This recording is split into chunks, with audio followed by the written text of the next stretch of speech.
Stop. Things in video essays that peeve me off. Number 1, unnecessary censorship. An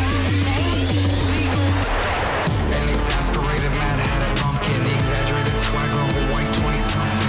His belly full of alcoholic rum gin, vodka, beer, whiskey, shake it out, no vomiting. But his glass is not the truth of the matter. He look in the mirror, all he do is get fatter. Attracted to his money like cheese to a cracker, making shit videos, cause it's only manufacturers. Hey, I just want to say a quick little thing before we start this video. I'm abnormally mean in this video, and it's mainly because I thought the algorithm completely screwed over my new video, which I took 6 months to make. So this was supposed to be a sort of fuck you YouTube kind of thing, but it's honestly doing way better now that I waited 2 days. And I didn't think it was going to do better, so yeah. Awkward. Under normal circumstances, I would just scrap it and make a new video, but like, I don't think I have time to spare. I want to ride the wave while it's here. You know, I don't want to make the mistake I made last time of just like saying like, you know, just let the views pile up and then have a dead channel for half a year. so yeah, enjoy. I've been getting kind of screwed over by the algorithm lately. Not sure if you noticed. So I got a bit of a chip on my shoulder right now. Plus, for whatever reason, the videos where I'm negative tend to get more attention. So to hell with it. Here's the things that make me mad when I'm scrolling through my homepage trying to find a video to watch. It's your boy Dity. Welcome to Dity Minis, a show where I talk about pieces of media that I find kind of interesting. Today, I'm being a little bitch and ranting about this platform and the content I constantly get recommended. Before we begin though, just a quick heads up, if you do something that I mention here in this video, don't worry, a lot of this stuff can be easily fixed with better equipment and a bit of practice. It's nothing personal. Also remember that I'm not some paragon of content creation because my videos have shit to criticize in them too. For example, my camera quality. Maybe some of you can relate to my frustrations throughout the video. So here's a little shameless plug. If you agree with me, subscribe. I normally make stuff way better than this, so check it out if you're interested. Number 2, annoying self-promotion. Number 3, having no music. Do you hear that? Do you hear how fucking boring that sounds? Look, if your video is on something like really sensitive and you don't want to ruin the mood by playing Kevin MacLeod Anxiety or some shit like that, I get it. You can also have no music if you have enough charisma to carry viewer retention even without it being there. However, very rarely does that actually happen, and there's a fuck ton of video essays on this platform where the creator just takes an English paper level script and reads it in the most boring milquetoast way possible. Here, I'll use an actual essay I wrote in college to illustrate my point. A lesson in emotions. How Malcolm Gladwell uses pathos to persuade his audience. Gladwell's consistent use of powerful wordplay leaves little room to argue in the points he's trying to make. David and Goliath is a book about the constant struggle between the minority and the majority, of overcoming overwhelming odds in favor of the greater good. It's named after the biblical story of the same name, in which a normal man named David... Hey, wake up. Put music in your videos. I know some people are afraid to get copyright strikes, but like there's ways to get around that. You know, you got Kevin MacLeod, Undertale OST. You can make it work. Number 4, no vocal training. Some people just don't have the voice for creating content and they refuse to make it any better. Now, listen, I'm not saying everyone's gonna be born with a radio show voice or anything like that. I get it. Some people are just naturally kind of screwed over by genetics or whatever they come into the world sounding like. Some people though,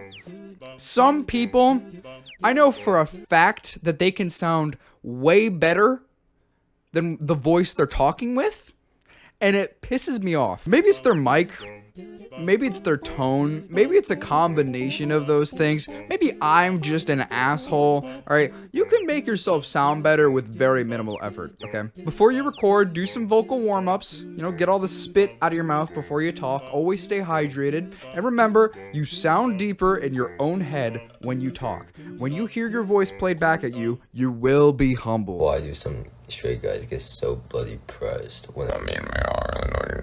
Number 5, bad jokes. Oh, here we go. The unfunny liberal is going to talk about jokes. I'm gonna touch base on a lot of different smaller things in video essays that have to do with comedy in general, since I'd like to think of my channel as one big joke. If you're not funny, don't try to be. Simple as that. Like, that's rich coming from me, especially right now if you're not a returning viewer, because I'm not really in a jokey mood right now. I'm pissed off. Safe Facebook mom level jokes that won't get you in trouble with demonetization, Marvel one-liners, saying unalive even ironically as if that makes it any better, general cornery, that kind of stuff. And while we're on the subject of jokes, stop putting memes in your videos every 5 fucking seconds. Now listen, I like a good meme, alright, every now and again, you know? Like a meme every here and there can make people hold their stummies with laughter, right? I've seen videos with the most obnoxious editing styles though that edit them like this. Hey guys, today we're going to be doing a retrospective on 5 Nights at Freddy's. Make sure to leave a like, comment, and subscribe, and I'll be sure to cover Bendy in the Ink Machine next. Calm down. Finally, and this is a super niche thing that doesn't cover all video essays, but have you guys ever watched a video where someone is critiquing a comedic piece of media, but they are completely 100% serious and dry while describing why it's not funny? I've been getting into essays about stand-up recently, and you'd be surprised just how many boring people there are out there that try to dictate what's funny and what's not.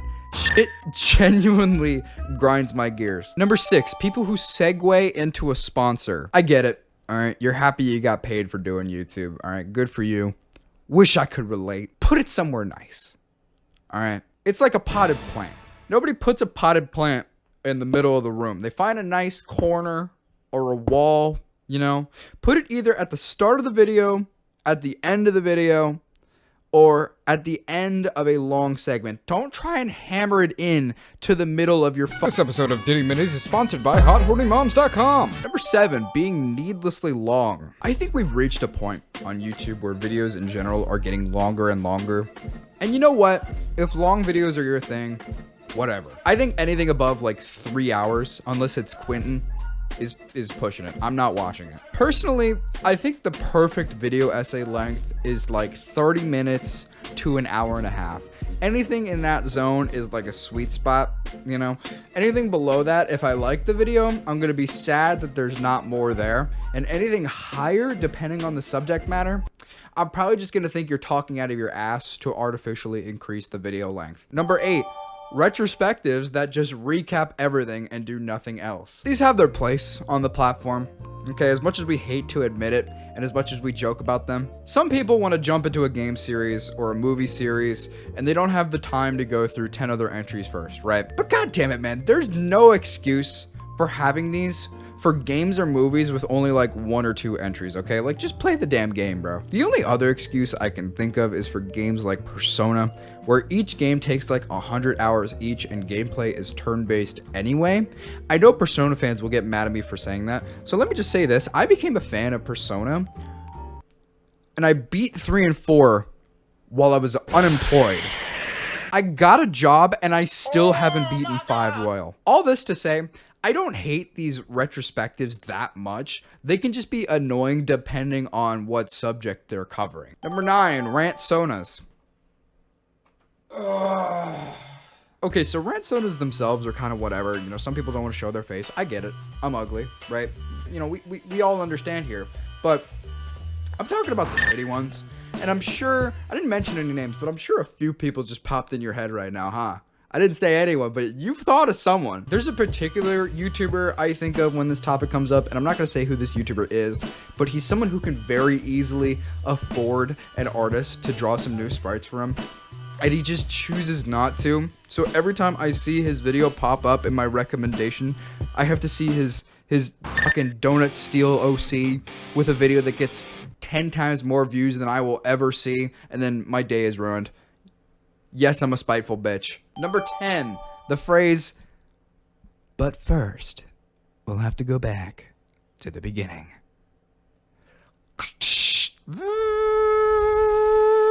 Oh my god, am I in a CRT green screen effect? Oh geez, How artistic. Number 11, I'm gonna call this one the obvious grift. I'm a leftist, just putting it out there. Feel free to dislike the video and call me gay. But this platform has a problem on both the left and the right. Admittedly, the right side does have a lot bigger of a presence with the anti-woke movement, right? But I've seen some pretty shitty left-wing videos too, you know? The worst video essay I've ever seen was actually left-wing. I'm gonna leave it ambiguous because I don't want to give you guys a fucking ticket to go and harass them. But basically, they were calling an anime that I quite enjoyed problematic, then proceeded to do nothing but reach for the entirety of the video. And that's all the obvious grift really is, right? Just reaching, seeing shit that's just not there. Like, no Cletus, I'm pretty sure Balatro doesn't have the fucking woke in it. Call me crazy. Number 12, putting on a scary voice for our scary video. You guys into scary content? I like a good ghost story every now and again. Unfortunately, it's kind of slim pickings on this platform because it feels like every YouTuber is trying to talk like that one guy Chills. You remember Chills, the Number 15, Burger King foot lettuce. You know that guy? Every scary storytime video talks exactly fucking like him, and it drives me nuts. After weeks of unexplained murders, the ominous unknown killer is still on the rise. After little evidence has been found, a young boy states that he survived one of the killer's attacks and bravely tells his story. I had a bad dream and I woke up in the middle of the night, says the boy. I saw that for some reason the window was open, even though I remember it being closed before I went to bed. I got up and shut it once more. Afterwards, I simply crawled under my covers and tried to get back to sleep. That's when I had a strange feeling, like someone was watching me. That was Jeff the Killer, by the way. This does not get me in a getting scared mood, okay? All it does is annoy me and make me want to turn the fucking video off. Number 13, obnoxious titles. Have you ever seen that one meme that goes like the quiet sadness of Super Mario Galaxy? You ever seen that? Okay, let me tell you, that's not even the worst one I've seen. That's not even the worst one I've seen, okay? Go look at any nostalgic game that Twitter loves, and you'll find ones that are tons worse. Number 14, this might be the worst one. Saying some dumb shit when serious topics come up and you need to avoid talking about them. Say someone gets, like, raped in a story or something, right? The content creator will say something along the lines of, and I've actually seen this. I've actually seen a YouTuber who talks like this. Ooh, yeah, this character, they get invited to the Dity party. Ooh, yeah, they get graped, guys. Ooh, yeah, Why are you choosing to cover a story with dark and fucked up themes if you're gonna undermine the seriousness of it by calling rapists Diddy Bloods? Like, are you explaining this for fucking 6-year-olds? Should they really be watching this in the first place? You know? Unalive yourself. Don't actually. That was mean. Number 15. I might cut out, but basically I said just don't read straight from Wikipedia. Number 16. Reading off of scripts that are obviously made with ChatGPT. Come on, dude. Number 17. Changing the person narrating the script for no reason. Dude, I'm this late in the video because I like your voice. Okay? I know you want to give your homie some love. Alright? But shout him out at the end of the video or something, right? Imagine if halfway through the script, I just started sounding like this. Number 18. Stupid rating systems. I get that critics are weird, strange little people and all, right? A 7 out of 10 should mean that a movie is good. And finally, number 19. People who complain about nothing but stupid bullshit for about 10 minutes.